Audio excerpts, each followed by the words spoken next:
Como podemos auxiliar no desenvolvimento de crianças autistas? Quais metodologias estão disponíveis hoje? Para responder estas e outras perguntas, o Cidadania recebe a psicóloga e assistente social Maria Clara Nassif. Olá, seja bem-vinda ao Cidadania. Obrigada por vir aqui compartilhar sua experiência conosco. Eu que agradeço a oportunidade, que eu acho importante. E explica pra gente, para os nossos telespectadores, que antigamente se falavam em autistas, aí depois mudou para agora é o espectro autista. O que é isso? O que mudou foi uma compreensão de passar de um diagnóstico que era muito fechado, muito pontual, para um diagnóstico mais dimensional, mais abrangente. Então, a partir de 2013, a Associação de Psiquiatria Americana, a APA, editou e publicou o manual com essas novas concepções. Então, hoje se fala nos transtornos do espectro do autismo, que abarca diversas diferenças entre os quadros, mas que todos têm essa raiz comum, que é, vamos dizer, o autismo, e que representa, na verdade, uma dificuldade na comunicação e na interação social.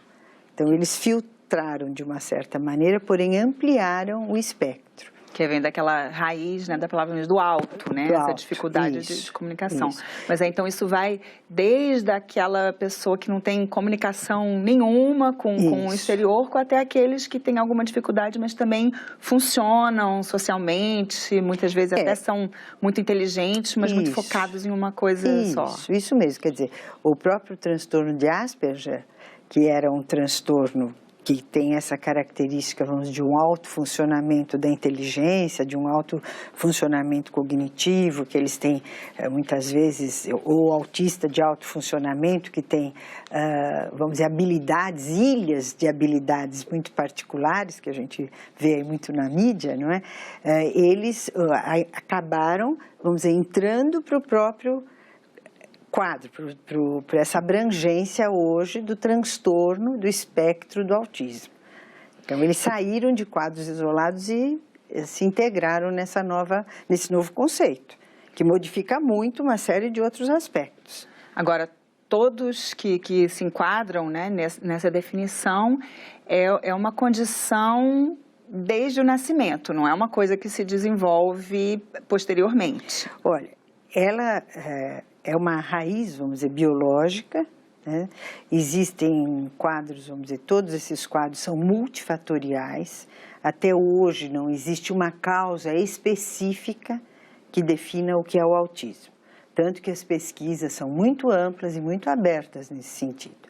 Então, tem os componentes, vamos dizer, genéticos, que muitas vezes um quadro, vamos dizer, ambiental pode desencadear, mas sempre tem esse fator e outros fatores, como os fatores, por exemplo, trazidos, né, até houve a hipótese de problemas hormonais, excesso de testosterona. Então, existem várias teorias secundárias, vamos dizer, mas até hoje uma causa específica não foi identificada.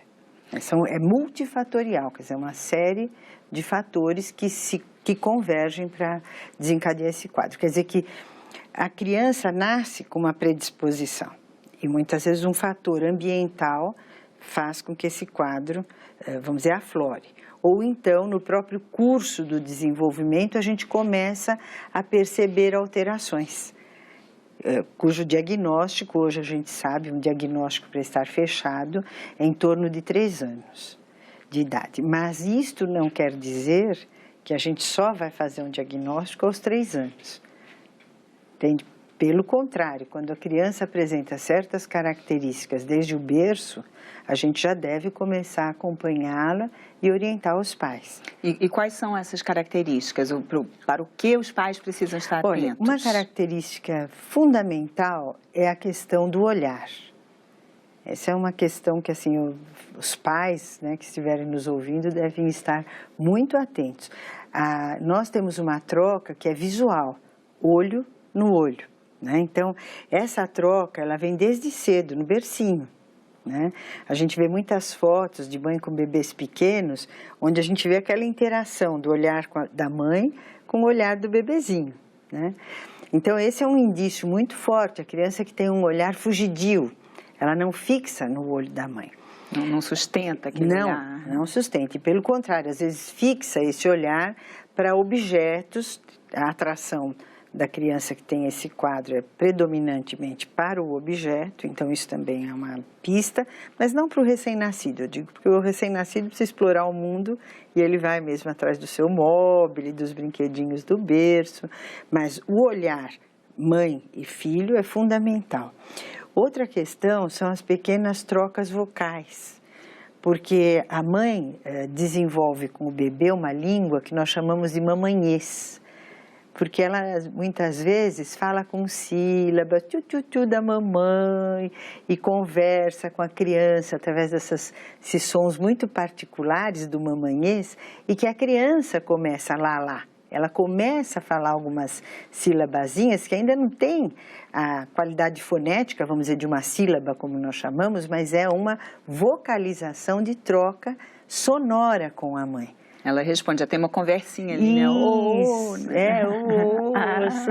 O sorriso da mãe, o sorriso do bebê. Então, essas questões, elas são marcadores, né?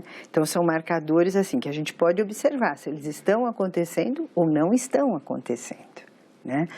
Conforme a criança vai se desenvolvendo, também a gente precisa olhar as características desse olhar, porque às vezes a criança tem um olhar bizarro, olha as coisas por um ângulo muito particular, ela entorta a cabecinha para olhar, né? Não reage ao som do seu nome. Isso é uma questão que muitos pacientezinhos que a gente recebe, que tem o quadro do espectro, os pais, a primeira coisa que fazem é levar o otorrino. Doutor, meu filho não escuta. Não é que ele não escuta, ele não reage à voz humana.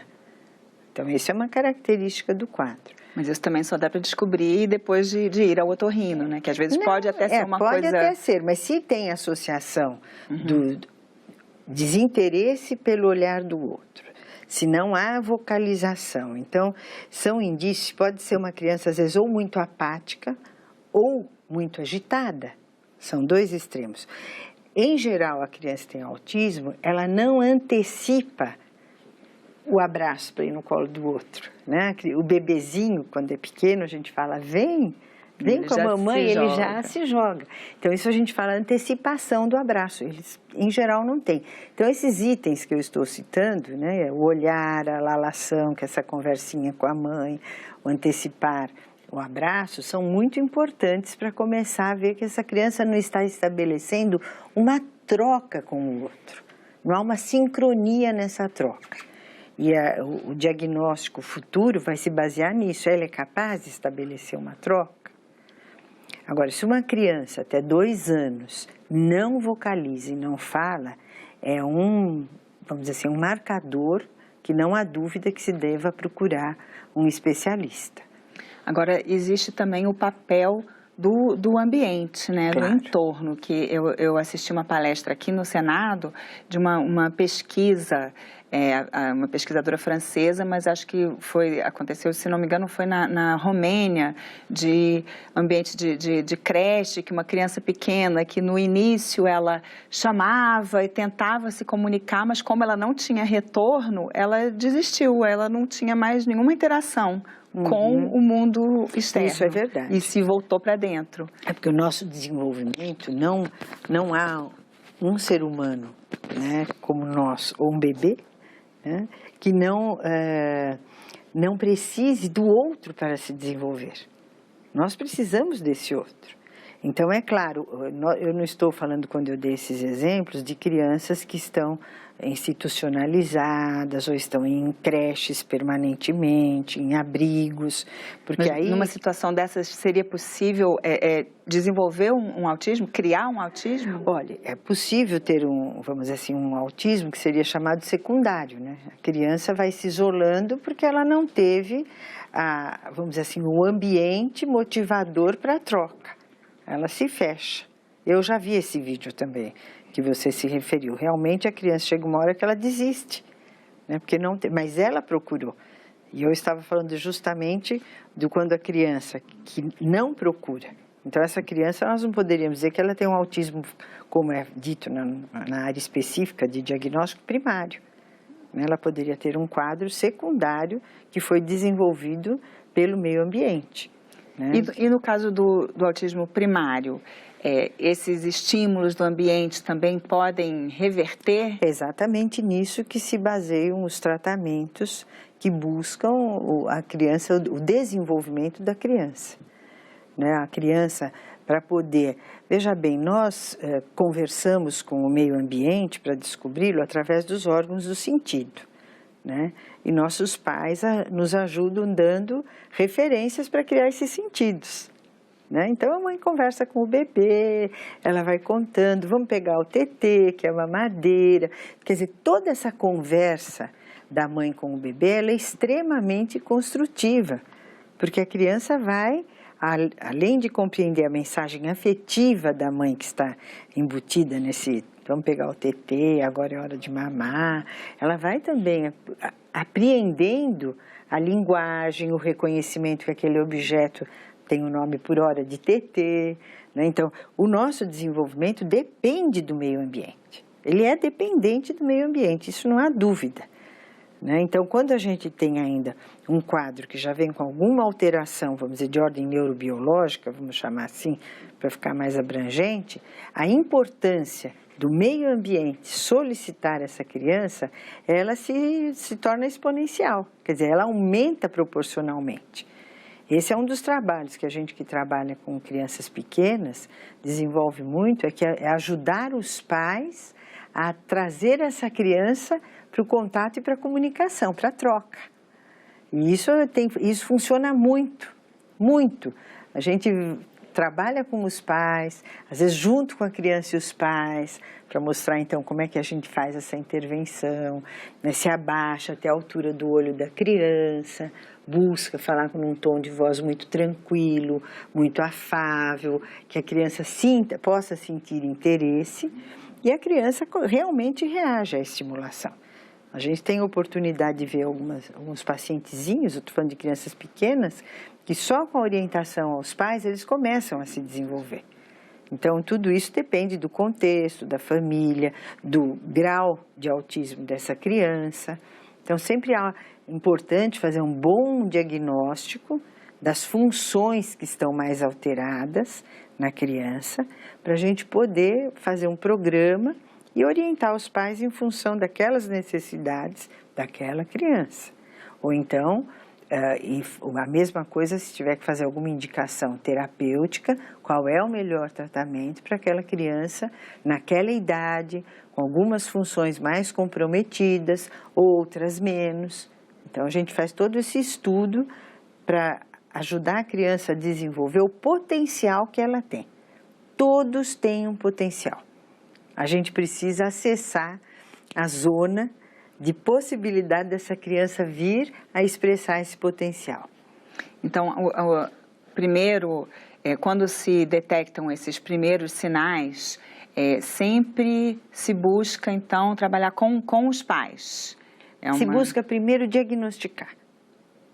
Mas aí seria com 3 anos, esse diagnóstico? Não, veja, isso que eu disse, não é porque só pode ser feito aos 3 anos que a gente não faça antes. O que quer dizer? Quando a gente pega uma criança, vamos dizer, de 1 ano e 8 meses, ela tem limitações no desenvolvimento nessas áreas que a gente falou. Então, a gente faz uma avaliação. Há testes para crianças, vamos dizer, de 4 a 24 meses, que a gente pode começar a identificar quais são as funções que estão mais alteradas. Geralmente a imitação, porque a gente começa a se desenvolver pela imitação. O bebê imita o sorriso da mãe, ele imita uma palminha que o pai e a mãe batem, ele começa a ensaiar, fazer a palminha. Então, esses gestos, que são os gestos sociais, na criança que tem autismo, eles não se desenvolvem. Então, quando a gente faz um primeiro diagnóstico, a questão não é dizer, olha, tem autismo ou não tem, porque a gente não pode fechar um diagnóstico para uma criança tão jovem. Que teoricamente poderia ainda não se configurar. O que a gente diz? Olha, essa criança está numa zona de risco. Sim. Então, como existe um risco, ou para um transtorno do neurodesenvolvimento, do qual o autismo é um deles, ou para outros, que seria um transtorno mental, a gente deve começar a estimular a família. Se esse risco, quando a gente faz esse diagnóstico, isso aparece de um modo muito claro, mesmo que a gente não deu o nome, porque o nome não é o mais importante. É importante porque ele pode trazer prognóstico, mas o mais importante é uma avaliação das funções que estão alteradas. Esse perfil favorece tanto esse trabalho com a família, com uma escolinha, orientação dos professores, dos orientadores dessa escola, com os pais. Então, assim, pais, família e, se for o caso, da própria eleição do tratamento que será feito. Uma coisa muito interessante que eu gostaria de falar é que, em geral, a gente não começa por ensinar a criança a falar, porque é a área que elas têm muita dificuldade de desenvolver, uma das mais tardias. A gente começa por estabelecer a comunicação, quer dizer, essa troca com o outro, a busca do olhar e da criança começar a compreender a intencionalidade do que a gente faz. Eu estou falando já de funções, intenção, imitação, capacidade de comunicação e troca. Então, esse conjunto de dados, a gente deve fazer a pesquisa, a busca o mais cedo possível. Não se deve esperar até 3 anos. Isso é bem importante a gente frisar. Quanto mais cedo se identificar, maiores chances de desenvolver a criança e dela sair das características, vamos dizer, mais difíceis de serem superadas do espectro. Mas aí com 3 anos e o diagnóstico fechado, aí já muda o tipo de tratamento, de intervenção? Depende, nem sempre, porque a primeira etapa, em geral, a gente coloca a intervenção precoce, que é a prioridade desse momento, até 4 anos. Por que é importante tratar o mais cedo possível, mesmo que não tenha o diagnóstico fechado? Uma vez eu fui a um congresso, eu gostei muito de um professor que apresentou esse tema e disse, olha, é preferível tratar e depois dizer, desculpe mamãe, não era nada, do que você perder o quê? Uma janela de oportunidade. Porque por alguma razão específica, que nós não sabemos qual é, no caso do transtorno do espectro do autismo, a janela mais importante do neurodesenvolvimento é até 4 anos. Quando em outras patologias não é assim, mas para esse quadro, até esta época, é onde a gente consegue resultados muito interessantes. Então, por isso é importante deixar isso claro, já que aqui é um programa que pode atingir muitas famílias e ajudar muitas pessoas. E a senhora também é especialista em alguns métodos, né? O método Raman, Dialogue, TED. Explica pra gente o que são essas, são técnicas? Eles são instrumentos de intervenção que a TED foi criada por um professor na França, professor Lelor, justamente porque ele descobriu, vamos dizer assim, que a dificuldade da criança com autismo é de filtrar as mensagens do meio ambiente. E a gente sabe que isso, de fato, é o que acontece. Então, os estímulos chegam e a criança não filtra, e do ponto de vista cerebral não há uma condução, vamos dizer, neurofisiológica para as regiões, para as estruturas cerebrais adequadas ao processamento daquela informação. Então, seria, como se por exemplo, áudio, né, sons. Isso. Ele não distingue entre a mãe falando e os barulhos do ruído de fundo. Então, isso forma o quê? Uma hiperestimulação, porque ela não filtra. Né? A criança, às vezes, vai a um shopping, fica muito nervosa, muito agitada. Porque e informação demais. Né? Um pai que não tem o diagnóstico, ele fica bravo com a criança. Acontece que a criança não tem capacidade cerebral, vamos dizer, de processar aqueles ruídos, de eliminar, como nós fazemos, os sons porque nós que não temos esse problema, a gente pode estar numa zona de muito ruído, passa um determinado tempo, aquilo já não absorve mais, né? Então, a gente está filtrando, né? Mesmo do ponto de vista de atenção visual.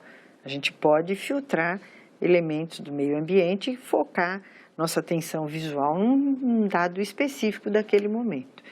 Então, por essa dificuldade de filtrar mensagens, que ele trouxe isso, como é que o autismo é um quadro que envolve necessariamente uma disfunção neurofisiológica, quer dizer, a transmissão dos estímulos entre os neurônios, ela é como se fosse cortada.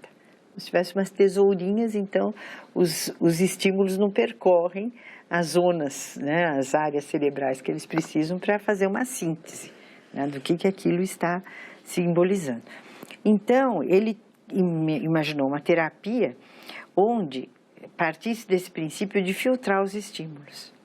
Então, a sala da terapia de TED, que é essa especialização, terapia de troca e desenvolvimento, que a nossa equipe trouxe para o Brasil, inicialmente através do Centro Pro Autista, da CARE Psicologia e Educação, ela é uma técnica que, vamos dizer, tem uma sala completamente clean, uma mesinha, 2 cadeiras e um cestinho que a terapeuta já selecionou alguns brinquedinhos, que são para crianças pequenas, através dos quais ela vai estimular, inicialmente, a prioridade é a troca e essa comunicação. Então, a imitação gestual com a criança, uma imitação vocal, se for o caso, mas sem dar a isso o sentido de algo que a criança tenha que fazer. É lúdico, é um convite à troca, para suscitar o interesse da criança. Não é um exercício, não se passa como se fosse um exercício, apesar de ser. Mas seria uma ginástica da troca, né? E a propósito dos métodos Raman e Dialogue, o método Raman nasceu primeiro, também na França, a partir de uma experiência pessoal de Simone Raman, que teve uma afecção cerebral, ficou com sequelas e começou a criar exercícios inicialmente para ela. Ela mesma? Para ela mesma, para recuperar a memória e equilíbrio. E, de fato, ela foi muito bem sucedida na ideia dela, porque ela dizia que ela precisaria exercitar o cérebro, para essas funções serem retomadas. Ela era muito jovem. Então, ela começou a criar esses exercícios, posteriormente isso foi trabalhado num centro de pesquisas e evoluiu muito. E os exercícios hoje, todos eles também são um convite, apesar de atenderem todo o arcabouço, vamos dizer, da organização neuropsicológica, né, das funções, é um trabalho muito interessante. Ela é como se a pessoa é convidada a viver uma situação na qual ela deve buscar uma resposta por ela mesma. Então, cria uma espécie, vamos dizer, de ginástica mental para o cérebro, onde as reações emocionais que ela tem diante daquilo que foi proposto são trabalhadas.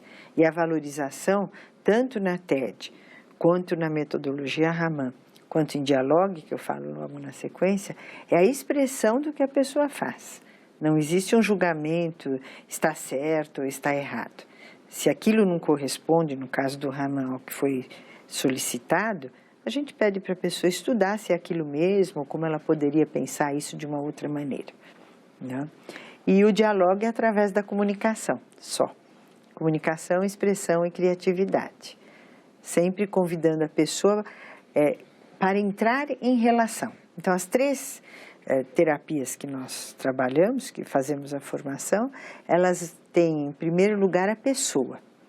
Quando a gente está mesmo com uma criança com autismo, a gente não está com uma criança com autismo. A gente está com uma criança que precisa aprender a se comunicar. E isso muda muito. Maria Clara, muito obrigada pela sua participação aqui no Cidadania.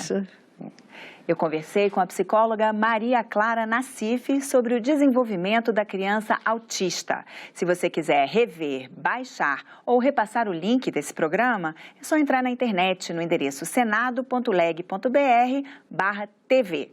E se você quiser fazer algum comentário, crítica ou sugestão, você pode ligar gratuitamente para 0800 61 22 11 ou mandar um WhatsApp para 61 99966 1616.